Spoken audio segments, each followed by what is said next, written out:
Good morning, everybody. Welcome to the May 1st meeting of the Portsmouth Economic Development Commission. Thanks everyone for being here. We have Tom on Zoom. Good morning, everyone. Good morning. All right, first thing I'm going to do is call for approval of the draft minutes for April 3rd. Does anybody have any questions, comments, or corrections on the meeting minutes? Move we approve them. Second. All right, all in favor? Actually, because we have a person on Zoom, we're gonna have to go around and take the individual votes. So, Commissioner Sear? Approved. Bob? Yes. Yes. Yes. Yes. And Tom? Yes. All right, thank you. Meeting minutes are approved. All right, next topic that we wanted to cover is a combo about the meetings that we have. So first, Sean has been working with the head of the PDA to plan our annual meeting, and it looks like the date of our July 10th meeting works for the PDA. If we can't accommodate the July 10th meeting, so we'll ask for if there's any availability concerns from the commissioners. I think the next possible meeting would be maybe in September. Is that correct, Sean? Or only July? Only July. Okay. All right, so let's talk about the July 10th PDA meetings. Any concerns? I will not be here. Okay. I've been that one. Everyone else It's good. is okay with it? Okay, so Sean, we can confirm the July 10th for the Correct. PDA. And related to that, there was a poll that was taken in between our last meeting and this meeting around summer meeting availability. There are no quorum impacts as a result of the July or the August meeting, so we will be holding the July and the August meetings as scheduled. All right, we're motoring. We're gonna move over to the working group updates. Anne is not here. I think, is there anybody on the group with Anne that wants to speak to it? No, I am too, but We didn't. we haven't discussed We anything. have not met. Okay. All right. Commissioner Sear, do you want to give an update? Yeah, just a quick update. I did check in with the working group. Sort of where we left off with the sort of the future of Portsmouth was there's a few people to talk to in town, just kind of get a pulse from a few different industries. And I've started that process, and then we were all also going to be doing a little bit of research. I think I was probably going to take the lead on that, brunt on that, of other cities that are also doing sort of similar work. And then, so that's kind of where we're at right now. We haven't gotten another follow-up meeting to review those results yet, but I anticipate that'll happen before next. All right. Thank you. Does anybody have any questions for Josh? Or suggestions? I'll just add that I know Ben Van Camp mentioned that he had some information he was going to share with our subgroup as well that other towns were doing research on and stuff. But Yeah, he and I met separately did, as okay. well, yeah. Yep. Excellent. Thank you. All right, Anna. Thank you for giving me the minute to open my notes. So we have not been able to connect with Phil, but Michelle and I had enough brainstorming time. So here's what we have so far, and this is kind of still emerging. So our premise, we are the Arts and Culture and Enrichment Subcommittee. So here's our premise that arts and culture in Portsmouth are not just amenities, they are economic infrastructure as well. They impact economic activity, they support jobs, they deliver tax revenue. So it's a big scale. We looked at the master plan, we looked at the city council goals, we looked at the committee that already exists on public arts. And what they're working on, because we don't want to work in isolation, we don't want to duplicate efforts, we want to be aligned. So there are kind of three priority areas, and maybe we can offer it to you and see what the committee thinks of what we should focus on first, should prioritize. So the first, activating underutilized commercial space. So creating a framework for short-term use by artists or small businesses in those places that kind of directly supports the city council goals. Second, gateway neighborhood cultural activation, so that's the work that's outlined in the master plans for emerging neighborhood centers, making them little downtowns. And we think that art promotes a sense of belonging and, creates that kind of space for everybody. And then the third is the public art as wayfinding. So using public art to improve connectivity between business districts, and it ties to what Portsmouth Public Art Committee works, and the council, since the goals there. So creating some kind of QR codes that people can point, learn more about the art, and learn what's around them, like coffee shops, businesses, and things like that. So all three are low costs, right? But could create impact in the community, and we can start action on them within, a month or two. We want to connect with Ben. We were not able to connect with Ben yet because he's working on something. We want to make sure that we are aligned and not duplicating, and we want to get Phil's input as well. So those are the three kind of that we are thinking about. Any input, like in what the committee thinks we should focus on? Oh, Well, I'll just say, since I support EDC Park and the Arts and Cultural Commission, I'm happy to fill in some blanks or show maybe where we the, should have where coffee with Sean. the connections are. But this idea of the wayfinding, so the Public Art Review Committee has done a lot of work on creating an inventory for all the public art. Yeah. So that work I reviewed it. has been, okay, so you're talking about an additional step of Right. connecting. If you're here, here's what's around you from an economic or from a business perspective. Okay, so that's great, because a lot of that work has been done, and it's a matter of extending the value of, yeah, great. Yeah, we met with Councilor Cook, and that was great because she's on both the Arts and Cultural Commission and Park. Right. Yeah, and so we sort of feel like that's a really great dotted line for us. Again, not to duplicate. Not to duplicate. Whatever Yeah, support. but there's lots of, as I'm prone to say, lots of energy around art in Portsmouth, so feel free to leverage that. Councilor Blaylock? I thought I overheard, I'm not on Park, and I'm not, but right now, do we treat murals like they have to get approved, like it's a sign? Or I thought that there's some, So because it speaks to the percentage of coverage that it provides on a building or a surface, so yeah. I thought I'd overheard something like that watching a meeting. And is it May 21st or 23rd that they're unveiling the Ona Judge? Did you get a date on that, Sean? Oh, yeah, that's a big one. That'll be happening. I can't remember what we're looking at. 23rd, I May think 23rd. there was sort of a question about the 20, but in the calendar it says the 23rd. Well, I It's a got Saturday too. Yeah, I got a flyer in the mail, so they're sending it out. Great, yeah, that's great. Any other, Just didn't want to mirror. any other feedback on Anna's? One question on the framework for underutilized community space. What do you see the city's role in establishing that? Because it sounds like it's a bridge between artists and private commercial property, and it's not municipal. So I'm interested in your thoughts on how the framework would be established or governed from a city perspective.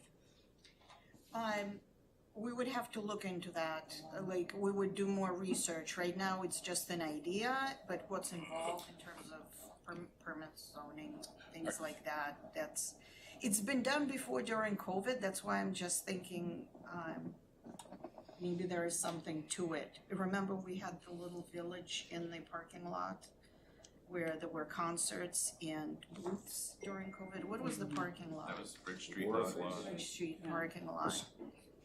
There's a couple of layers to this. There are layers. One is, and the Chamber's worked on this and talked about it at the retail meetings, which is if there's empty retail spaces, how do we get those decorated? Whether it's with public art or other things, right, Wendy? And so that's one piece of it, but there's another more formal piece, which is the Arts and Culture Commission is working on, doing a study on artists' work, live space, which is in the CIP. So when the budget gets approved, there'll be a study that'll be done that you all could connect with, the Arts and Cultural Commission. So there's a couple of different layers of it, and then Councilor Cook has worked on an arts overlay district in the West End. Does that sound familiar to anybody? Yeah. I think that's there or I've heard at the something. policy level. So there's a few different layers to Yeah, look into. did you mention the second one was the living housing, you mean? Artist live work space, yes. Yes. Okay, so it sounds like there is a policy connection, based on what you're exploring, so that answers my question. Thanks, Sean, for answering. Chair, just to confirm, the Ona Judge Staines mural unveiling is Saturday, May 23rd, 2 p.m., 222 Court. Thank you. Sarah, in terms of approvals, say I have a building, I want to put a mural on. Do I need to get that approved? Mhm. Even if it's not, I know there was some issue with advertising for the mural down on whatever the name of the pizza place is. Yeah, But, it has if to I get, just wanted to paint the side of my building, instead of green, put something on it, is that something where you need to get it approved? I don't know. We could report back on what, yeah, I think there is a review relative to it being a sign versus a mural. Yeah. And then it becomes, I mean, I've always been confused by this as well, because I know, like in the historic district, you know, paint isn't under the purview of the commission. Right. You know, and owning a building in the historic district downtown, I was like, oh, well, I can decorate my building with however art I would want, you know, or it's art. Yeah. You know, and then I look at, you know, Brewster's Bait and Tag. I have Bait and Ice, you know, painted on the roof. You know, is that a mural or is that a sign?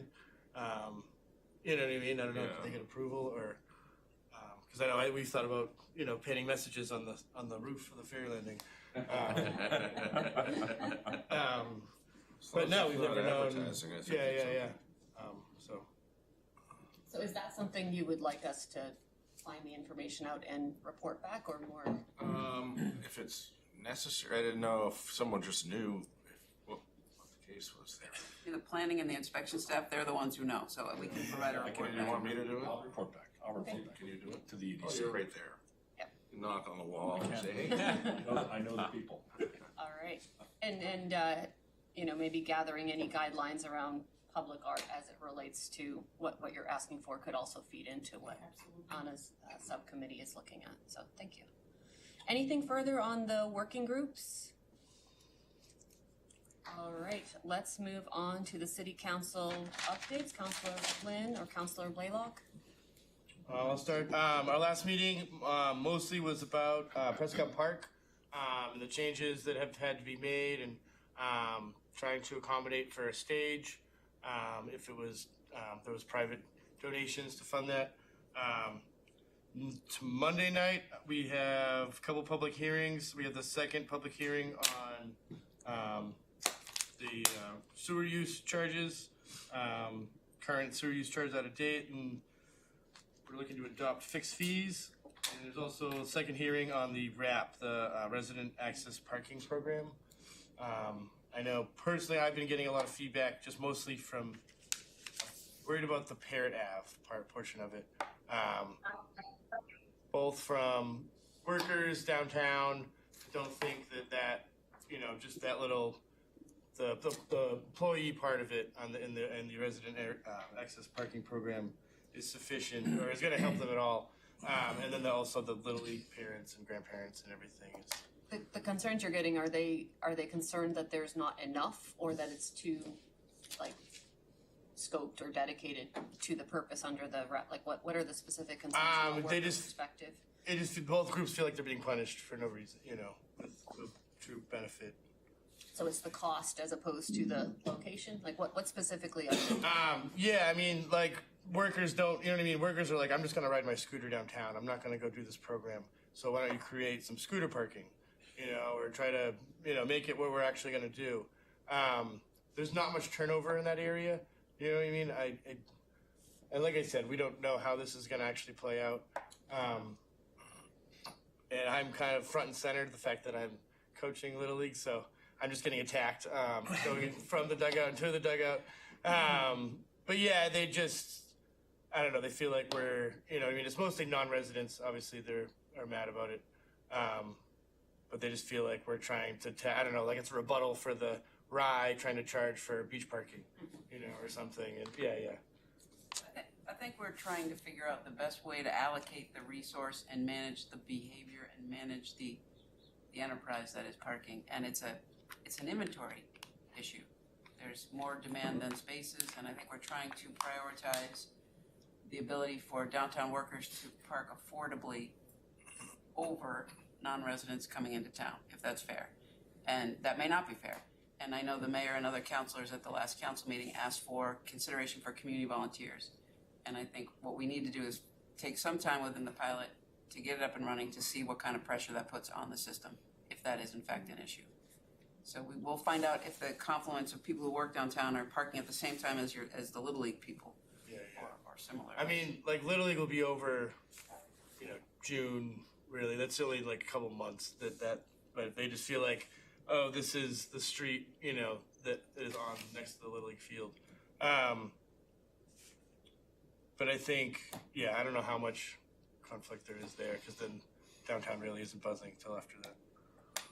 So, thank you. For clarity, should this move forward in the pace that it seems like it is now, when would this be in effect? It would take effect July 1st for 1 year as a pilot.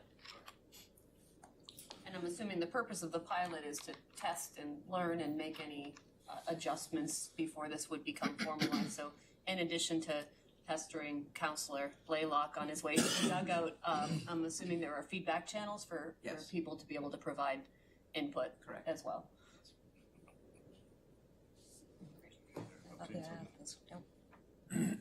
Any questions on the city council update? All right. So Ben is not here today, so I'm gonna turn it over to Sean for the Office of Economic Development update. Thanks, but I will cover for my partner, Ben. There's a lot going on. So tonight is Art Around Town. Most of you probably know that. Next Thursday is Hit the Decks, so the official opening of summer, right? Or unofficial. There's an event on Tuesday morning, the 12th of May, which is a joint effort between the Chamber of Commerce and the Portsmouth Propeller Club.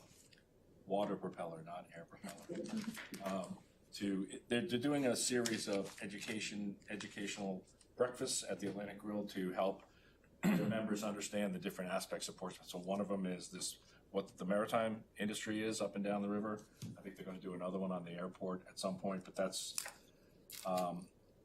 Tuesday the 12th, and I'll be speaking on behalf of the Propeller Club to let folks know what that's about, which is an advocacy group for all things maritime. So there's the plug.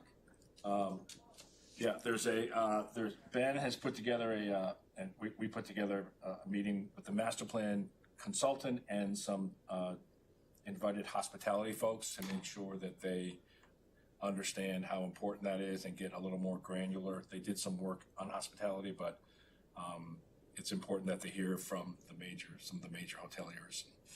So that's going to be happening on the 14th. There'll be a public art and a poet laureate combined event on 5/18. It's a Monday, right? Is that Monday the 18th? I believe that's at 6 o'clock in the Portsmouth Room. And what will be unveiled is the first curated art exhibit that'll be hung in the Portsmouth Room. And then that is a pilot that Park has been undertaken to invite local artists in, and their goal is to do a couple of those a year. So that could be a really cool event before the city council meeting on the 18th. And there was a big article I sent to you all about transportation. I'm thinking about our working group. It's there. It came out. It talked about kind of public transportation all around New Hampshire with specific focus on from coast. But I encourage you to take a look at that. I thought it had a lot of great information in it. Yeah, and as you may recall, the city is going to take that up with a task force to understand what we can do more, so I feel like that'll be an opportunity going forward. And that is what I have today. Questions? I just want to add to Sean's report, the city is hosting the farmer's market for the 30th year, and it's opening this Saturday. And once a month, I like to go and man the booth, so to speak, and Sean's usually good about meeting me every month, and the library takes a turn every month, and the school department and board have asked to take a turn. So if there's any city reason to want to use the city booth at the farmer's market, let us know. It's to be shared and to be utilized. And Starts this Saturday. Starting tomorrow. 8 to noon. Tomorrow, gosh. Yeah. Excellent, thank you. Are you going to be there tomorrow? I am going to be there tomorrow.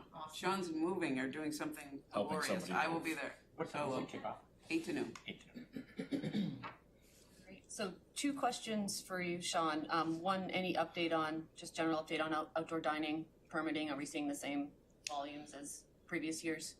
Yes, I think I missed the last group meeting, but I haven't heard of any hangups. That just, the only thing that may get delayed is where they're finishing up construction on Congress Street, but the usual folks have applied and been approved. I haven't heard of anybody. Usually 20 or 21 right now, and the first set of barriers will come in time for Monday, and Cinco de Mayo is Tuesday.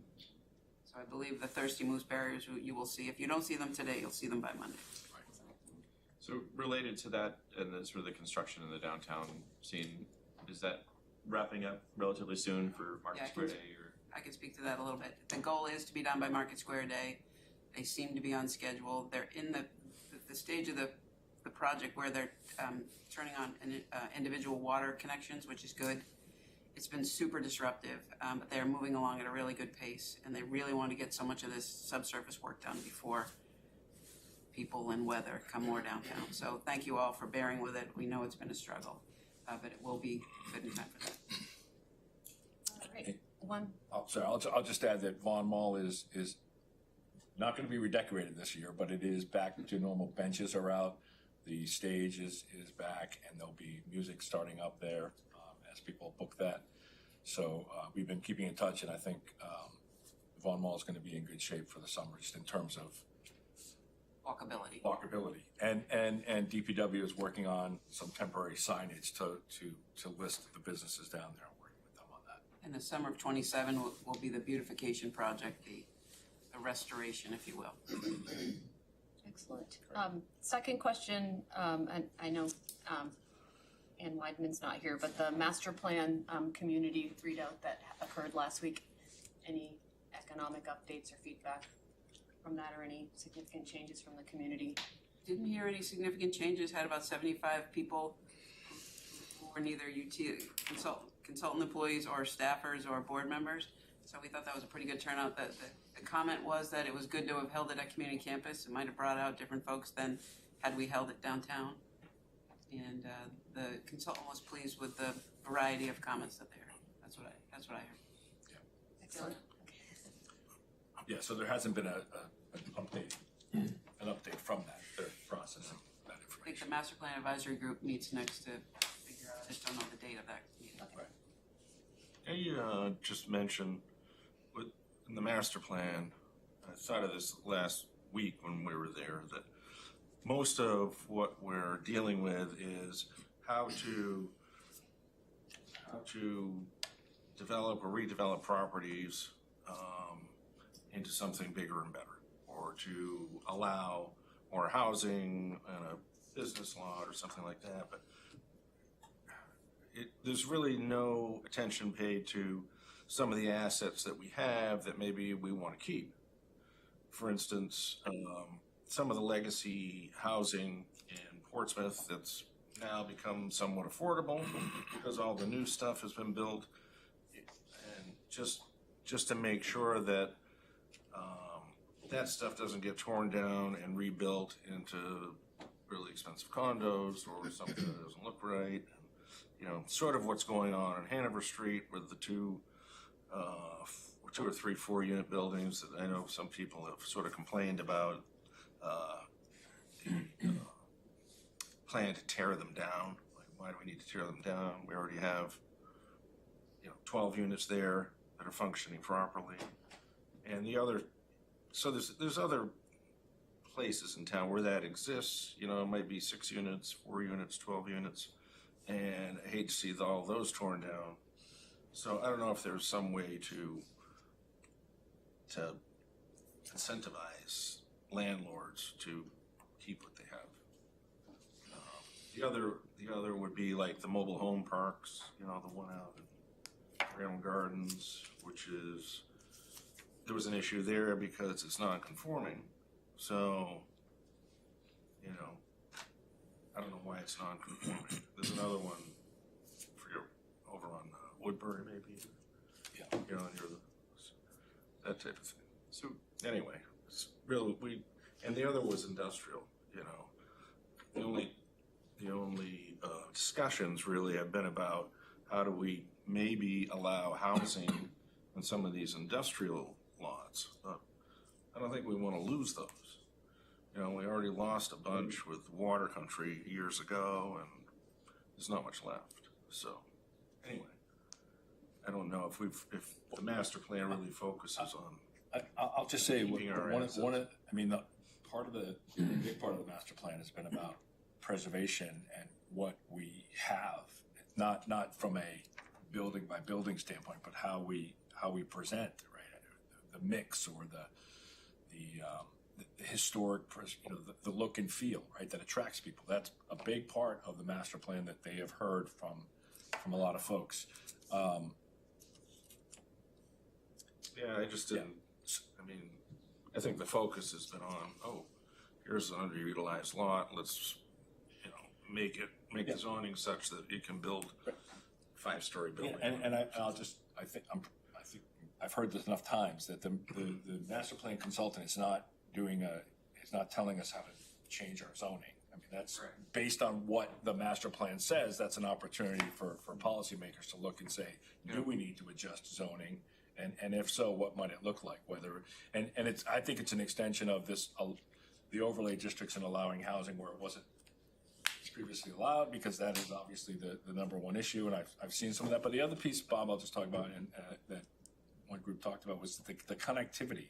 There's a lot of opportunity to expand what we have in terms of walkability and attractiveness and the safety of Portsmouth.